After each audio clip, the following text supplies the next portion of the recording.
Bien, je vais vous proposer de commencer notre conseil municipal. Il est 19h01 et je m'aperçois que tout le monde est autour de la table. Il manque juste Thomas, je crois, Delaunay.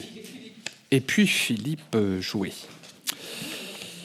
Alors, je vais ouvrir cette séance. D'abord par désigner un secrétaire de séance.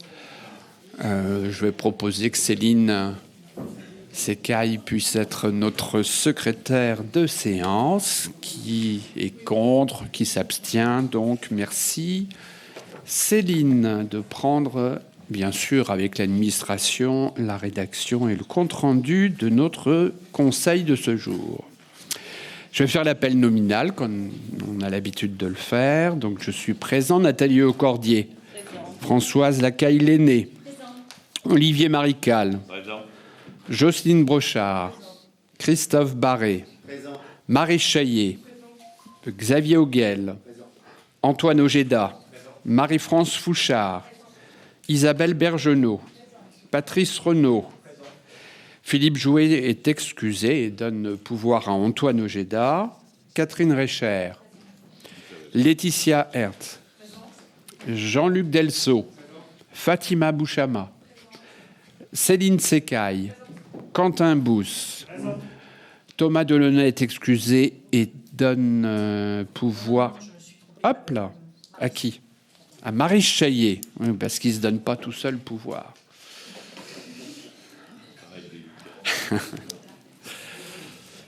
Annick Bonneau, Monique Dubec, Jean-Christophe Châtelain, Gilles Thomas, Aude Eragne, Baptiste Boulan, Pascal Guillouet, Véronique Michaud et Christiane Bazin.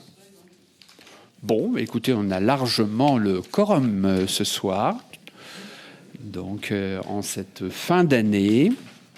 Alors, je vais vous proposer, pour commencer, d'approuver le procès-verbal de la dernière séance du Conseil, qui avait lieu le 26 septembre dernier. Est-ce que cela appelle de votre part des remarques, des commentaires? Oui. Je m'abstiendrai puisque j'étais absent pour raison de santé. D'accord. Donc,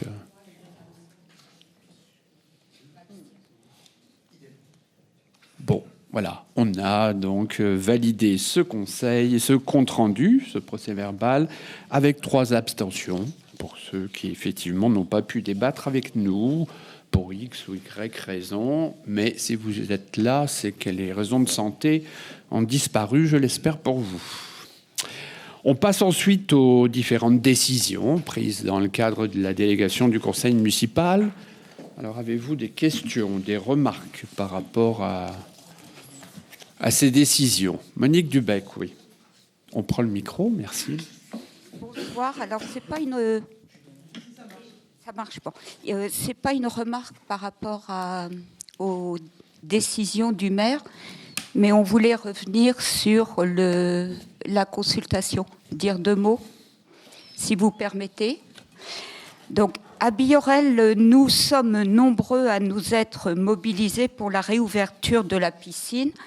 Malgré nos demandes répétées, vous n'avez pas, monsieur le maire, souhaité intégrer notre groupe Biorel Ambition Citoyenne dans l'organisation de ce projet. Il y a donc eu une consultation organisée par les 3 maires. Et suite à cette consultation, le 26 novembre, le projet que vous avez proposé n'a pas été validé. Les Bois-Guillaumet et les Isnovillais ont dit non. Mais à Biorel, près de 60% des Biorelais qui se sont exprimés ont dit oui à la réouverture, malgré la question biaisée par une fiscalité additionnelle. C'est donc bien un vrai souhait de réouverture de la piscine qui a été exprimé. Écoutez les Biorelais, répondrez-vous à ce souhait en proposant un projet alternatif pour la rénovation de cette piscine? Voilà nos vœux pour 2024. Voilà. Merci. Merci. Alors, je vous le dis tout de suite, Monique Dubec, c'est la dernière fois qu'on parle de la piscine au conseil municipal. Voilà. Donc ça, c'est le premier point. Non, je vous ai écouté. Vous avez dit ce que vous avez à dire. Donc moi, je vais vous exprimer aussi ce que j'ai à dire.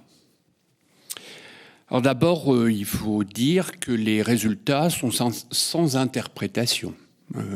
Voilà, on a eu une participation qui était satisfaisante dans les 3 communes, surtout sur la nôtre. Mais les résultats ont bien donné des résultats tranchés. Tranchés à Biorel parce que c'est Louis qui l'a assez bien emporté, mais tranchés aussi à Bois-Guillaume et à Isnoville, qui ont dit non franchement aussi. Alors, comme nous nous y étions engagés, c'était la règle du jeu du départ, il faut quand même... vous avez suivi les 3 réunions publiques, vous nous avez entendus, on a une conférence de presse, on a également beaucoup communiqué de notre manière, d'une manière neutre, parce que c'était un débat et une démarche de démocratie participative. Donc c'est la raison pour laquelle nous n'avons pas pris part ni pour le oui ni pour le non, même si je pense qu'on a défendu quand même la position positive dans nos réunions publiques. Vous y étiez présente et vous pouvez témoigner qu'on a fait le maximum pour que nos communes puissent quand même aller dans ce projet. Alors, plusieurs points que je veux vous dire. Le non l'ayant emporté, et comme on s'est engagé à ce que les 3 communes disent oui, si une des 3 disait non, eh bien nous n'irions pas plus loin, c'est ce que nous allons faire.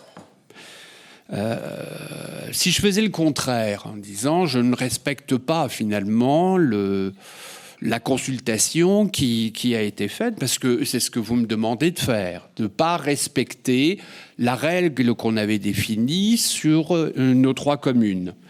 Alors si je fais ça, ça rappellera au bon souvenir de ceux qu'on considérait à un moment qu'on n'avait pas respecté la démocratie participative quand on avait parlé de fusion de Bois-Guillaume et Biorel.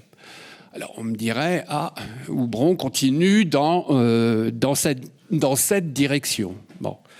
Donc ça veut dire que parfois je dois tenir compte de la démocratie participative quand on fusionne. En revanche, quand c'est sur la piscine, je ne dois pas en tenir compte. Voilà. Donc moi je vous dis, il y a eu une consultation, la règle avait été définie d'avance. Si une des 3 communes disait non, nous ne pouvions pas y aller. Alors, imaginons un seul instant que je respecte le vœu que nous faites pour 2024 et que nous regardions la situation en se disant, puisque les Biorelais ont dit oui, on va aller dans ce sens. Alors j'ai essayé de lister le scénario pour vous donner des explications. D'abord, ça voudrait dire qu'il faudrait dissoudre le syndicat, puisqu'on ne serait plus 2 communes par définition, puisque Bois-Guillaume a dit non, Isnoville c'est un peu à part, mais on serait évidemment obligé de dissoudre ce syndicat intercommunal. Et le dissoudre, ça veut dire redistribuer les cartes, entre guillemets. Ça veut dire que la commune de Biorel devrait reprendre en son sein l'équipement. Et ça ne serait évidemment pas sans coût.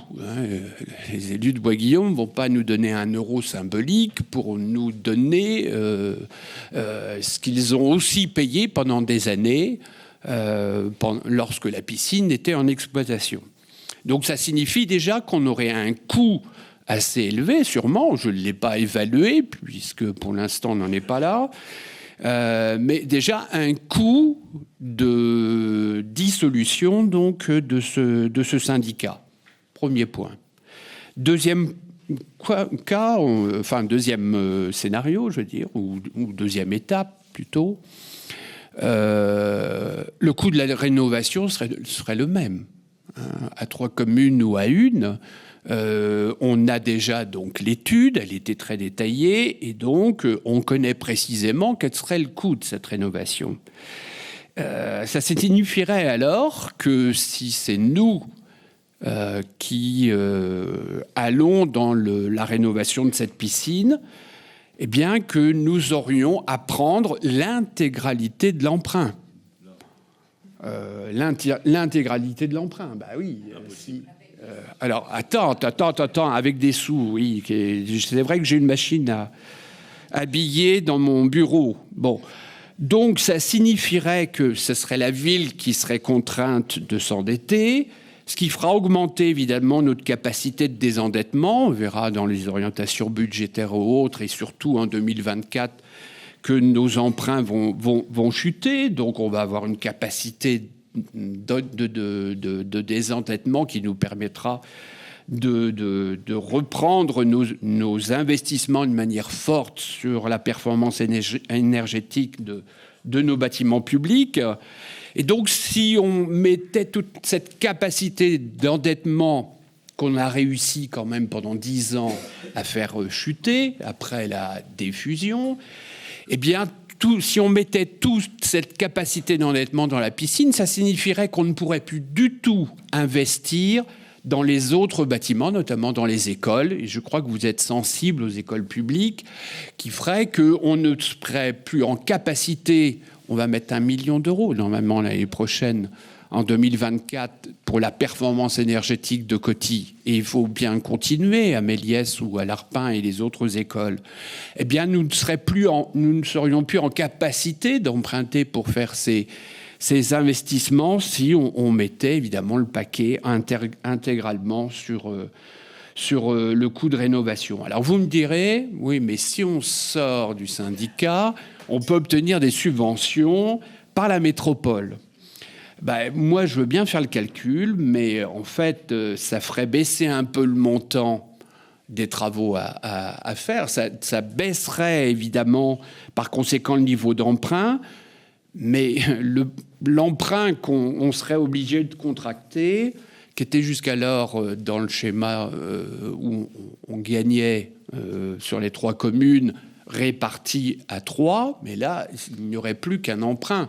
Donc si on retire 1 million qui serait versé par la subvention de la métropole, on aurait de toute façon encore un emprunt qui grèverait notre budget d'investissement.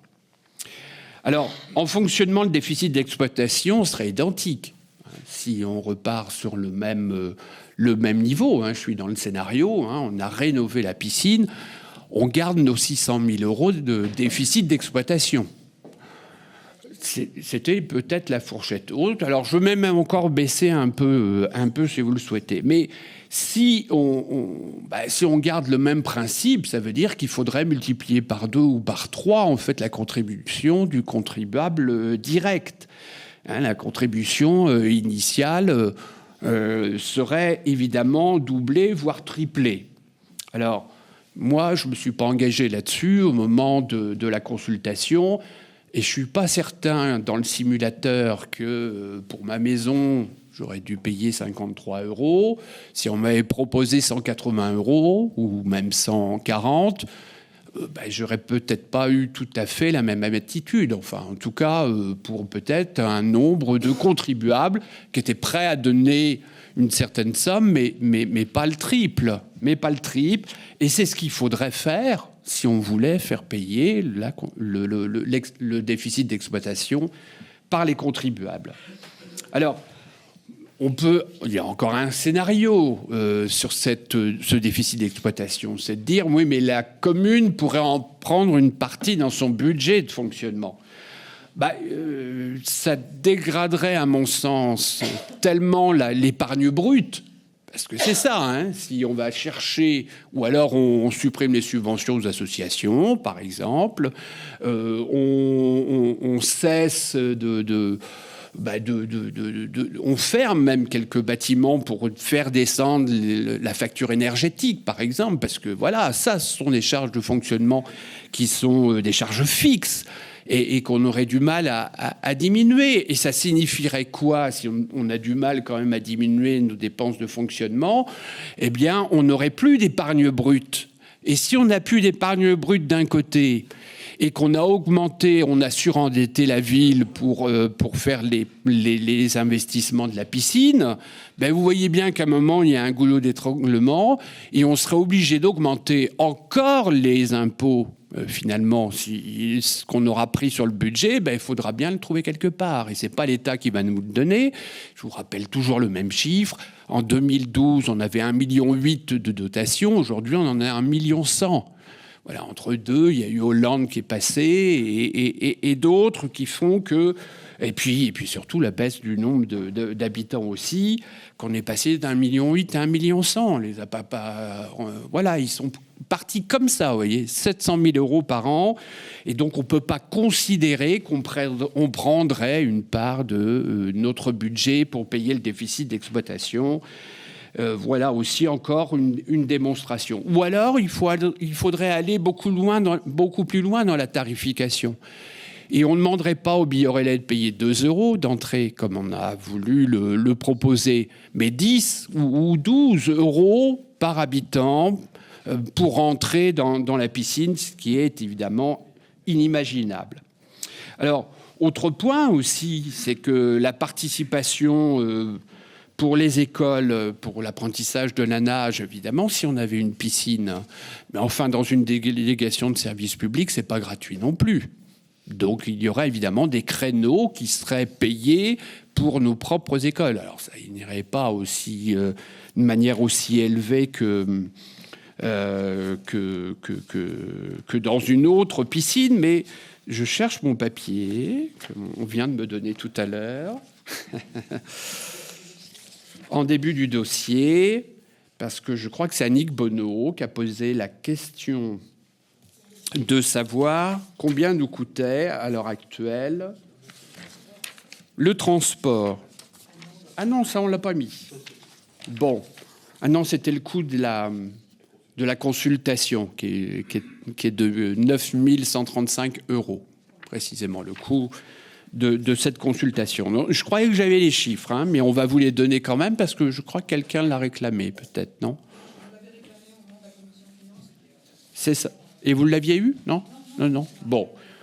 On va regarder, mais en tout cas, évidemment, c'est sans aucune mesure avec ce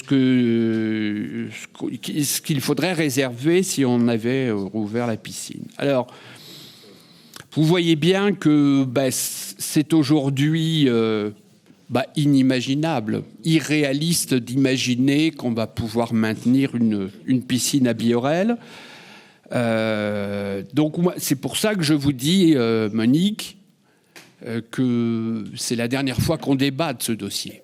Parce que je le considère clos définitivement à la suite. C'est pour ça que j'ai fait cette longue démonstration, pour vous dire que je suis aussi déçu que vous, Monique.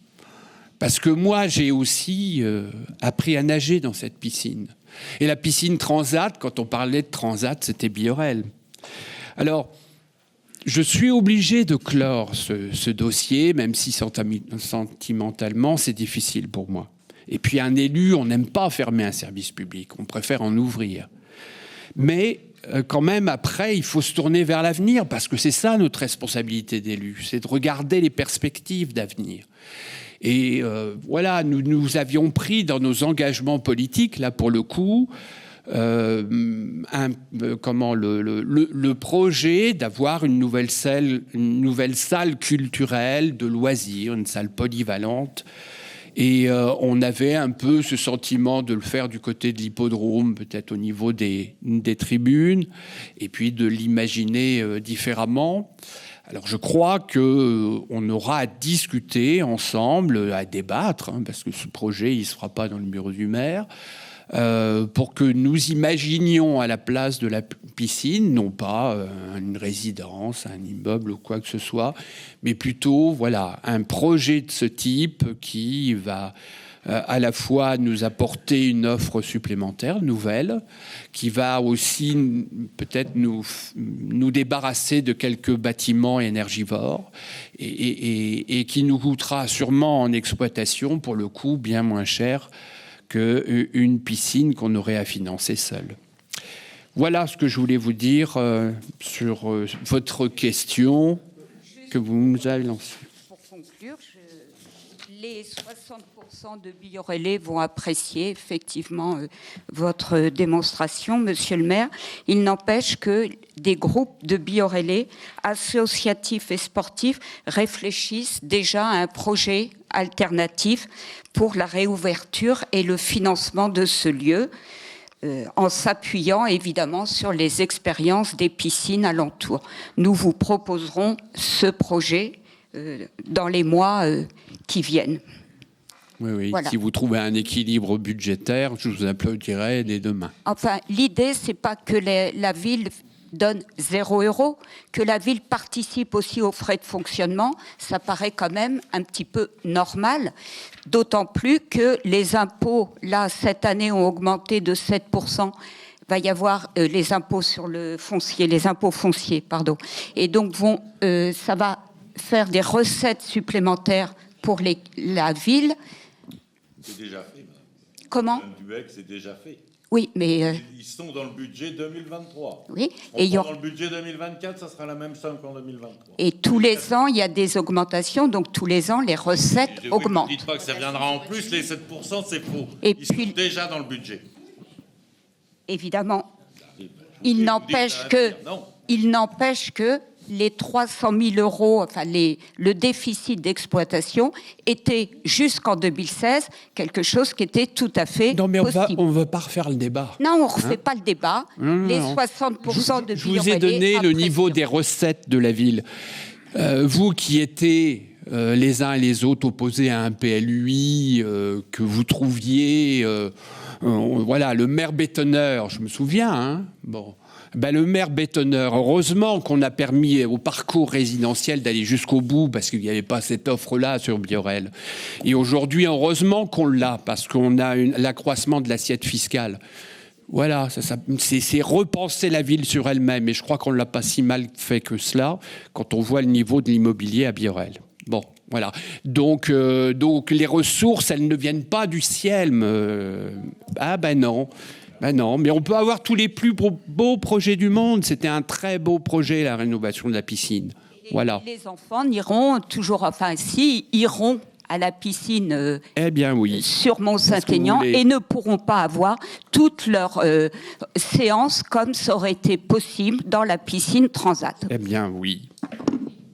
Alors, Baptiste Boulan. Merci. Je vous remercie, monsieur le maire. Voilà, j'entends votre exposé.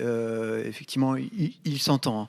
Il s'entend, mais la situation est dépeinte vraiment de manière assez prononcée en défaveur de la réouverture de piscine. Je rappellerai ce qu'a dit madame Dubec. Il y a des communes qui viennent d'ouvrir des piscines, dont une en vallée du Cailly, toute seule, sans emprunt. Ouais. Et la situation financière, elle l'a supportée autant que Biorel, notamment au niveau des baisses de dotation. Non. Et voilà, je voulais juste avoir que tout le monde est en tête, parce qu'on m'a dit, Baptiste, n'en parle pas pendant la consultation, les gens vont trop réfléchir aux financiers, mais on a vu que c'était un peu le cœur du débat. La piscine, elle est passée en second plan.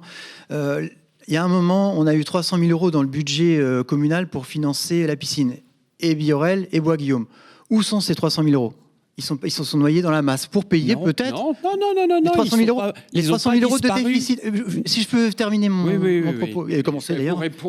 Les 300 000 € de déficit qui étaient versés au syndicat de la part de Biorel et Bois-Guillaume, où sont-ils passés?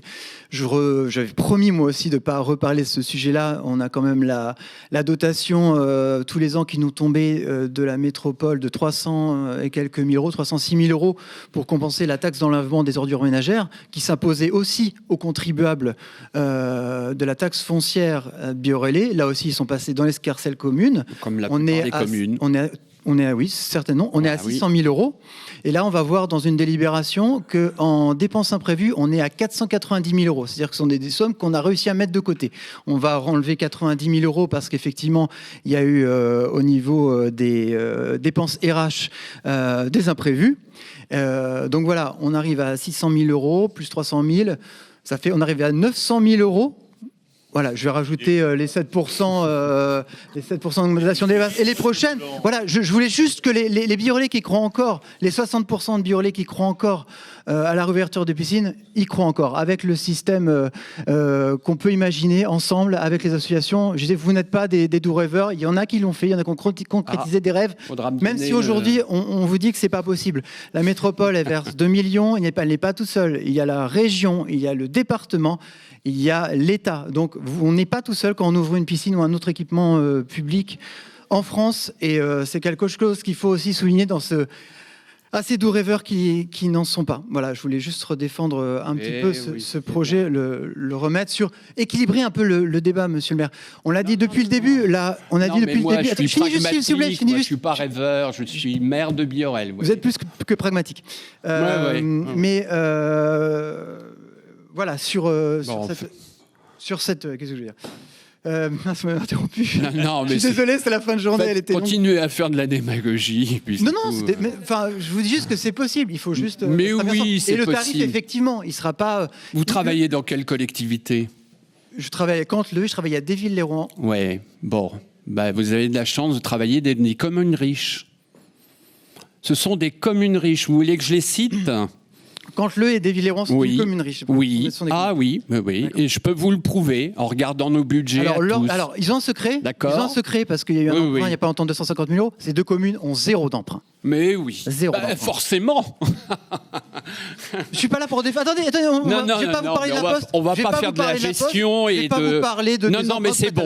Ça y est. Est-ce que je peux finir, monsieur le maire? Oui, mais... Alors, Charles de Gaulle avait juste... Mais c'est bon parce qu'on ne refera pas le débat. Oui, on ne fera pas le débat ici. Donc je vais vous couper la parole si vous continuez comme ça. Je vous le dis. C'est vous qui m'interrompez. Oui, je vous interromps parce que le débat a été lancé, il est arrêté. Le dossier est clos. Voilà. Oui, il n'y a plus de débat. Mais je vous ai entendu. Après ce débat, il n'y en aura plus. Terminez votre phrase et on s'arrête là. D'accord? Bon, écoutez, j'arrête ici. Bon, c'est très bien. Voilà.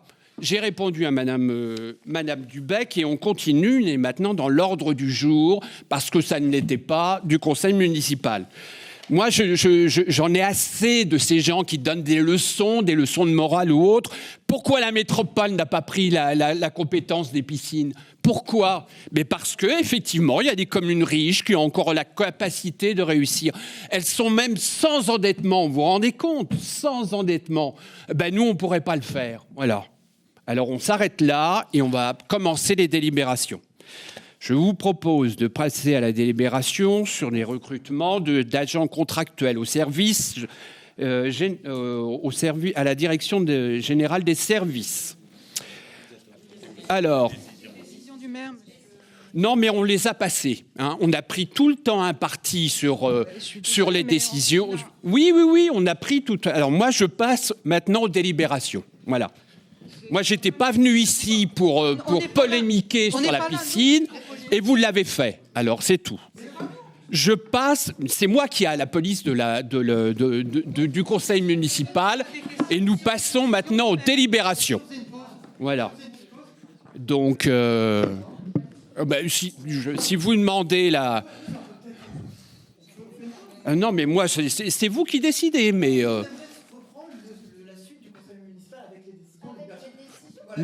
Non, je suis passé aux délibérations, c'est tout. Mais je rends compte, vous les avez en note de synthèse, etc. Moi, je passe aux délibérations. Non, et on ne va pas passer 2 heures sur les décisions alors qu'elles sont déjà prises. Alors, c'est tout. Si vous avez des questions à poser, vous les poserez par écrit. Voilà. Et je vous répondrai aux questions que vous avez à poser en décision. Non, eh bien, tant pis. Voilà. Oui. Eh bien, vous les redemandez par écrit. Voilà. Je l'ai déjà demandé par écrit.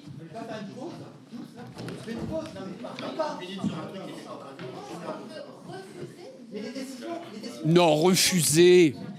Allez voir au Conseil de la Métropole, vous allez voir comment ça se passe. Oui. Non, mais je suis assez ouvert comme ça à la discussion pour pas trouver des discours. Mais oui, parce que vous cherchez à me faire porter politiquement le fait que la piscine se ferme. Voilà, c'est ça votre manipulation politique. Donc moi, je ne suis pas dans ce jeu-là. On vous a laissé dire oui. C'est plutôt vous qui êtes aussi. Mais oui, vous n'avez pas fait assez campagne sur Bois-Guillaume et Isnoville. Et voilà le résultat. Mais oui, mais je peux vous renvoyer le... Et je vous dis que... Voilà, je vous ai... 3h30, avec Bois-Guillaume en train de boiter, discuter avec les gens, on était sur les marches. Bon, eh ben, tant mieux. Voilà, mais ça n'a rien donné. Donc... Bon. On a fait ce qu'on a pu. Alors, sur la première délibération, donc, je vous propose l'établissement d'un contrat à durée déterminée d'1 an, renouvelable par reconduction express. Alors, qui est contre cette délibération? Qui s'abstient? Donc, elle est adoptée à l'unanimité. On passe, oui, c'est très bien, ça va. Deuxième délibération, c'est de la même manière, puisque nous n'avons pas de poste de titulaire. Je souhaite vous proposer un recrutement d'un agent contractuel sur un emploi permanent à la restauration. Donc, qui est contre, qui s'abstient, adopté à l'unanimité. On passe ensuite à la troisième délibération qui porte sur le recrutement des agents contractuels à la crèche, de la même manière que les deux précédentes.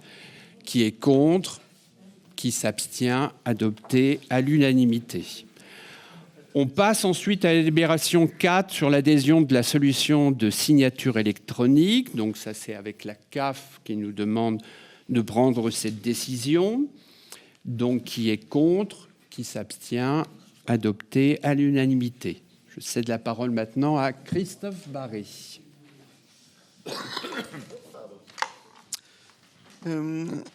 Accompagnement de la mise en œuvre des objectifs de la loi Egalim, convention et autorisation de signature. La loi Egalim a prévu l'introduction de produits durables dans la restauration collective publique à hauteur de 50%, dont 20% issus de l'agriculture biologique depuis le 1er janvier 2022. La présente convention a pour objet de préciser les modalités techniques et financières de l'accompagnement de la ville de Biorel par la métropole et ses prestataires dans la satisfaction des objectifs de la loi Egalim. Cet accompagnement comprend l'introduction des produits durables, réalisation d'un diagnostic, définition d'une politique d'achat, appui méthodologique, la maîtrise et prévention du gaspillage alimentaire, l'élimination des matières plastiques. La métropole finance 100% du coût global de l'accompagnement réalisé. Au regard du rapport qui précède, je vous propose d'adopter la délibération transmise. Voilà, qui est contre, qui s'abstient, adopté à l'unanimité.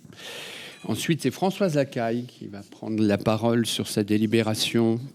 Oui, il s'agit de la mise en place de la gestion en flux des contingents de réservation de logements sociaux de communes, convention avec le bailleur Logéal, approbation et autorisation de signature. La loi portant élan de 2018 a rendu obligatoire la gestion des contingents de réservation des logements sociaux en flux afin de fluidifier les processus d'attribution. Ces contingents sont des contreparties au financement et à la garantie d'emprunt accordée aux bailleurs sociaux par les collectivités. Les bailleurs sociaux doivent se mettre en conformité en signant avec chaque réservataire une convention de gestion en flux qui précise les modalités pratiques de cette gestion.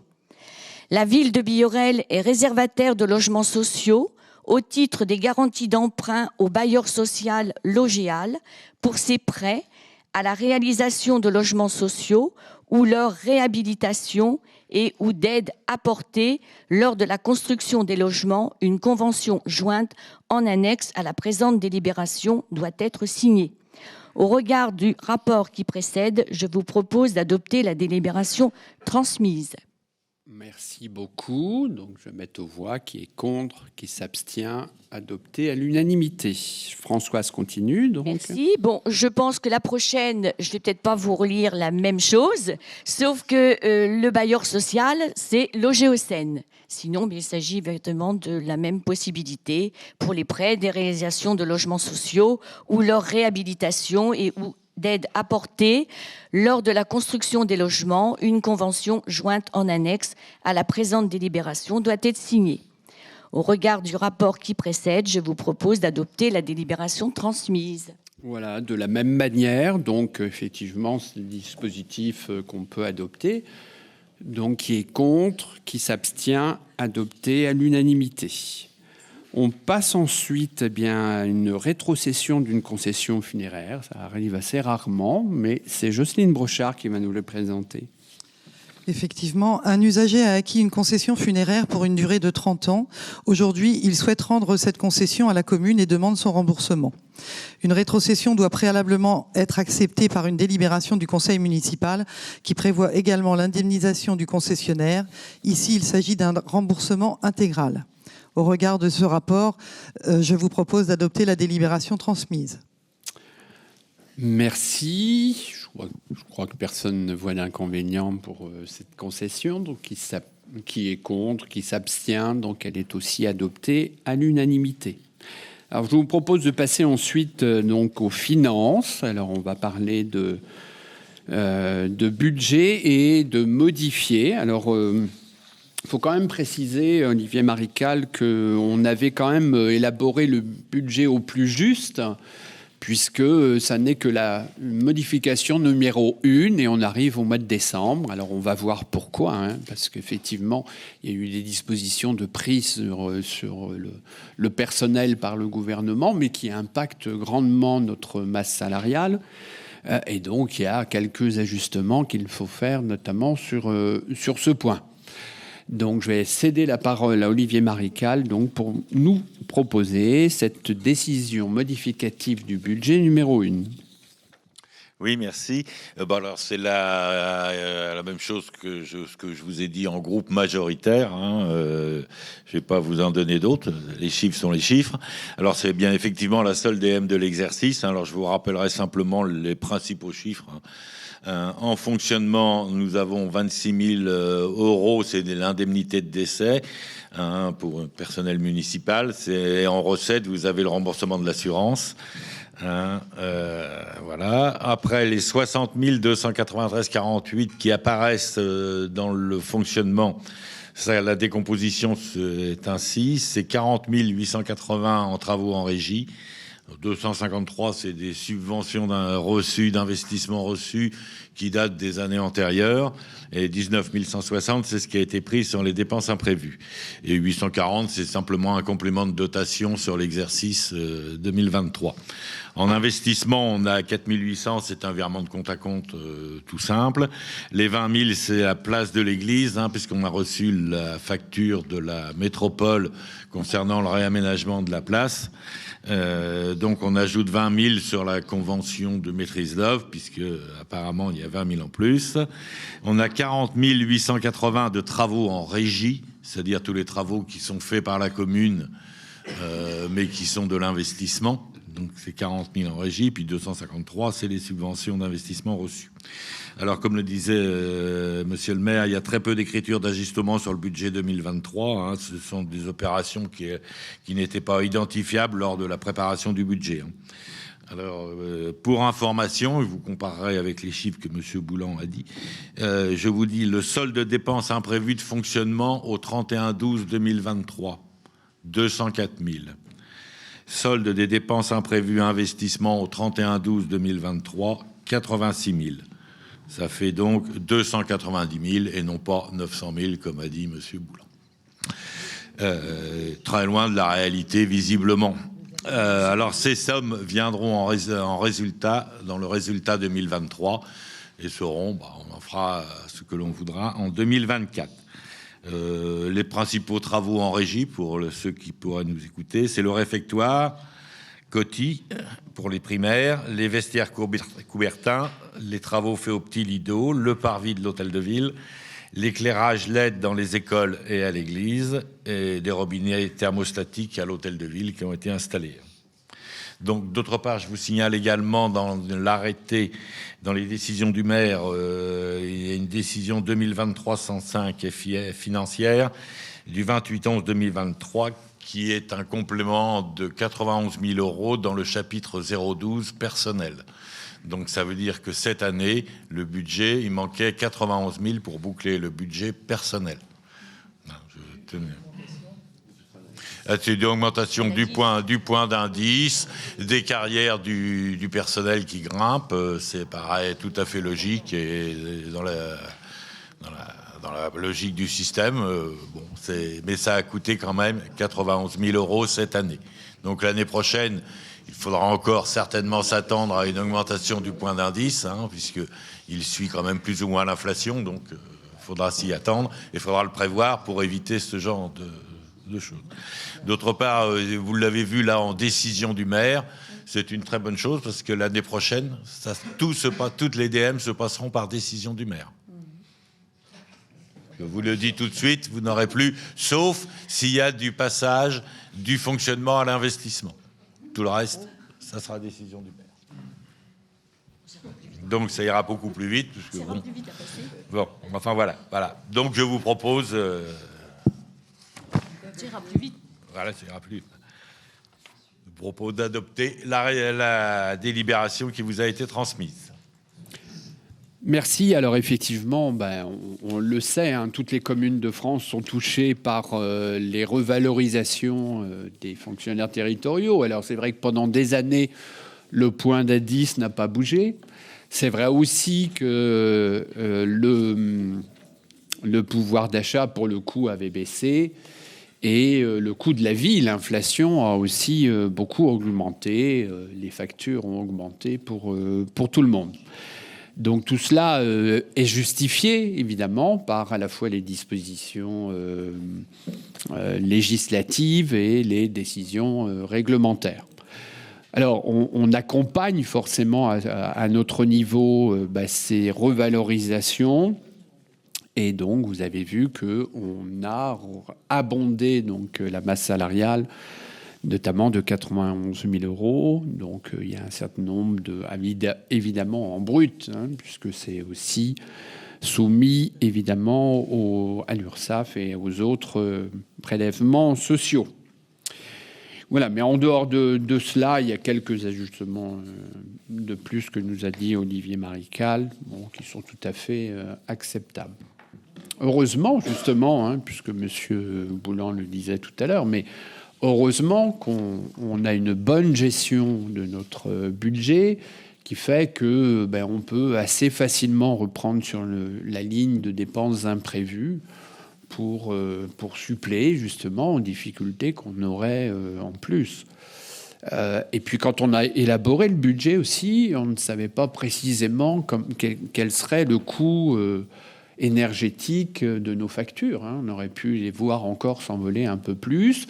Elles ont été maîtrisées, donc même sur la partie réseau de chaleur avec la métropole, qui a très bien renégocié un contrat qui était pourtant mal parti, et pour pouvoir rester, je dirais, dans des choses raisonnables cette année. Donc notre enveloppe énergétique en 2023 va correspondre grosso modo, à ce qu'on avait prévu en début d'année. Voilà, alors qui est contre cette décision numéro 1, qui s'abstient, donc elle est adoptée à l'unanimité. Alors on reste sur les finances, et je vais recéder la parole à Olivier Marical, sachant qu'effectivement, pour commencer le début de l'année, comme on n'aura pas encore voté le budget, il nous faut quand même fonctionner et payer justement cette masse salariale. Olivier Marical. Oui, merci. Alors, il s'agit c'est la déclaration habituelle de fin d'année, c'est le mandatement des dépenses d'investissement et de fonctionnement. L'objectif, c'est de pouvoir dégager des dépenses d'investissement en l'absence de vote du budget 2024 qui aura lieu fin mars. Donc, de janvier à mars, il faut bien qu'on fasse quand même quelques investissements s'il y a besoin. Et puis, il faudra payer également tout ce qui est le reste à réaliser qui est en cours actuellement. Donc voilà, bien sûr, pour le montant, il est limité à 25% des dépenses réelles d'investissement de 2023. C'est-à-dire qu'on prend le budget de 2023 plus les DM et on multiplie par 0,25 et ça donne le montant. Voilà, pour donner système, en sachant quand même que les restes à réaliser et puis le remboursement de la dette, bien évidemment, ne sont pas pris en compte, ce qui paraît logique. Je rappelle également que cette libération permet de liquider les mandats des opérations ouvertes en 2023, mais qui seront réglées en 2024. Si on ne l'a pas, on ne peut pas régler les fournisseurs des factures de 2023. Ce sera ennuyeux. Bon, le détail vous est donné dans le tableau de délibération. L'autorisation porte sur un montant total de 433 811,50 €. Voilà. Donc, je vous propose donc d'adopter la délibération transmise. Voilà. Est-ce qu'il y a des questions, des remarques? Non. Alors, qui est contre? Qui s'abstient? Donc, adopté à l'unanimité. Et puis enfin, on passe à la délibération numéro 11. Elle porte donc sur encore une garantie d'emprunt à un bailleur social. Oui, alors ça, c'est, je sais pas, peut-être le 3e passage. C'est sur toujours le même site. C'est le site de la Petite Bouvrie, sur le terrain anciennement EDF. Il y a l'OGEO qui a acquis 14 logements en PLUS, PLAI et PLS. Alors l'OGEO, à la demande de la Banque des Territoires qui finance l'opération, doit recevoir une caution bancaire des collectivités territoriales. C'est inscrit dans la loi. Alors habituellement, la caution s'établissait à 50 pour le département, 50% sur la commune. Le département a changé ses modifications. Il y a eu un quiproquo avec l'OGEO, mais enfin maintenant apparemment tout a l'air d'être relativement clair. A priori, donc le département, au lieu de financer 50%, maintenant n'en finance que 30%. Donc nous, comme c'est déjà les logements sont construits, achetés, mais même peut-être certains habités, déjà occupés, donc on va financer 70%, mais juste des PLU et des PLAI. On ne finance pas les PLS.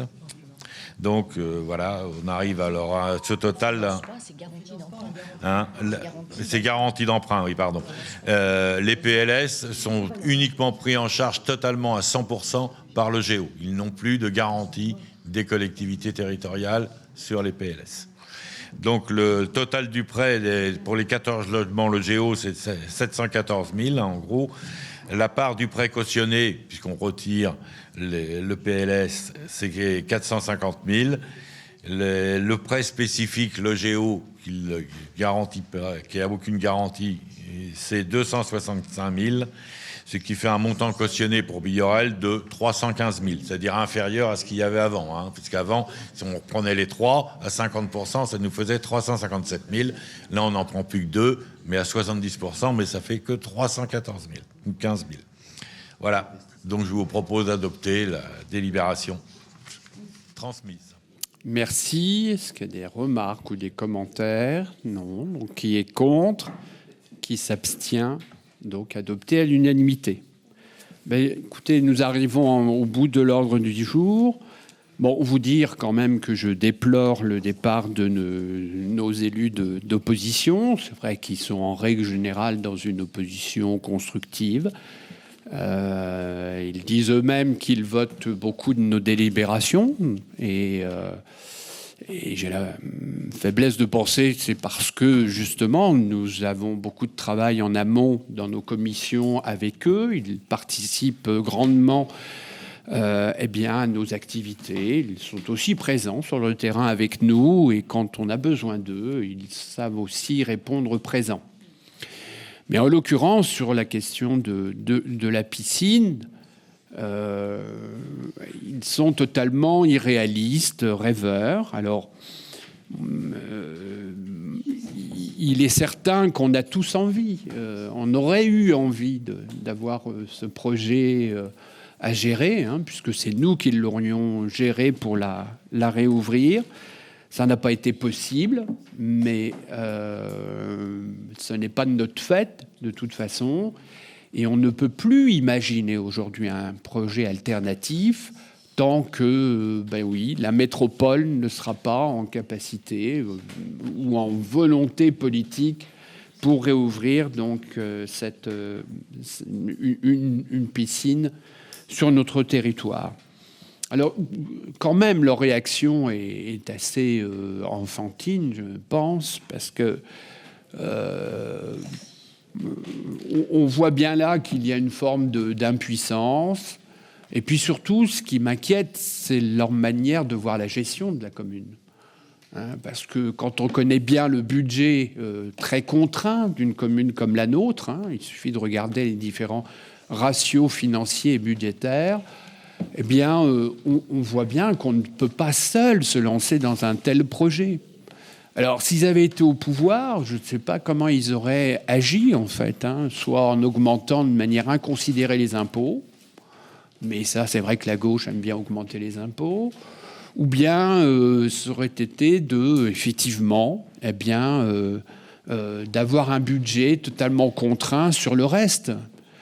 Mais plutôt que de mener un projet irréaliste de rénovation de piscine, je préfère rénover l'ensemble de nos bâtiments publics, en particulier les écoles, la crèche, les gymnases, les espaces à la fois sportifs, culturels et de loisirs, justement en améliorant cette performance énergétique. En plus, on maîtrise mieux encore nos charges de fonctionnement. Mais tout ça est passé à travers pour tenir un discours qui va plaire forcément, puisque le oui, elle l'a emporté à Biorel. Mais moi, je crois vraiment que nos citoyens ont compris la décision que nous prenons. La regrettent aussi, comme nous, mais ont bien compris et sont des gens, heureusement, plus raisonnables que notre opposition politique. Voilà ce que je voulais vous dire sur leur départ du Conseil, qui ne leur rend pas honneur. Une dernière chose à vous dire sur sur l'agenda. Donc, on fera nos vœux au personnel le 9 janvier à 17h30 au Petit Lido. Donc, je vous invite tous à venir avec le personnel municipal pour ces vœux le 9 janvier.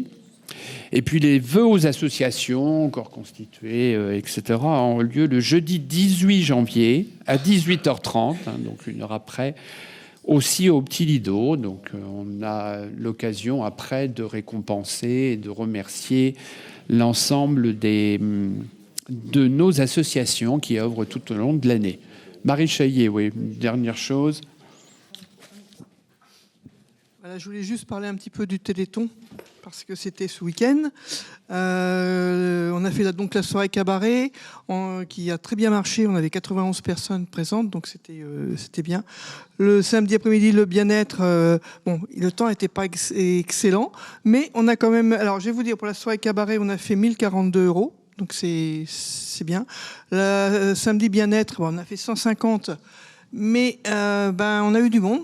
Et puis les personnes qui ont fait les soins et tout ont pris leur temps, donc c'était vraiment très bien, avec une dame qui nous a fait de la musique ambiante très légère. Les marcheurs, ils étaient beaucoup moins nombreux que d'habitude, mais vu le temps, j'ai bien compris. D'habitude, ils étaient 30, 35, là, ils étaient une dizaine. Donc, mais je les comprends. Ceux qui étaient là étaient courageux. Bon, j'ai eu 100 € avec eux. J'attends des nouvelles des scouts qui ont fait le marché le samedi, le Super U le samedi et la sortie de l'église le dimanche. Je les ai contactés, mais j'ai pas eu la somme. Les Patios d'Or, hier, il y a eu le Téléthon, l'auto du Téléthon. Il y avait 40 personnes, c'est ça ? 40 personnes, on a eu 268 €. Voilà. Et puis le CMJ, il n'a pas été très... il n'a pas eu beaucoup de visites, mais il a fait 50 €. Voilà, avec la vente de livres qu'on avait demandé, mais... Voilà. Donc, je pense que j'ai pas fait le calcul. J'attends les scouts, parce qu'en général, les scouts, ils sont assez... performants au niveau des résultats. Voilà, donc je pense qu'on fera plus que l'année dernière, mais j'attends leurs résultats. Voilà. Merci Marie. Et je remercie ceux qui étaient là vendredi, qui ont donné un petit coup de main pour ranger et tout. Donc merci à mes collègues présents. Voilà, sur cette fin d'année, donc merci encore de votre participation et je vous souhaite de bonnes fêtes de fin d'année. Et je clôt cette séance du Conseil municipal. Merci.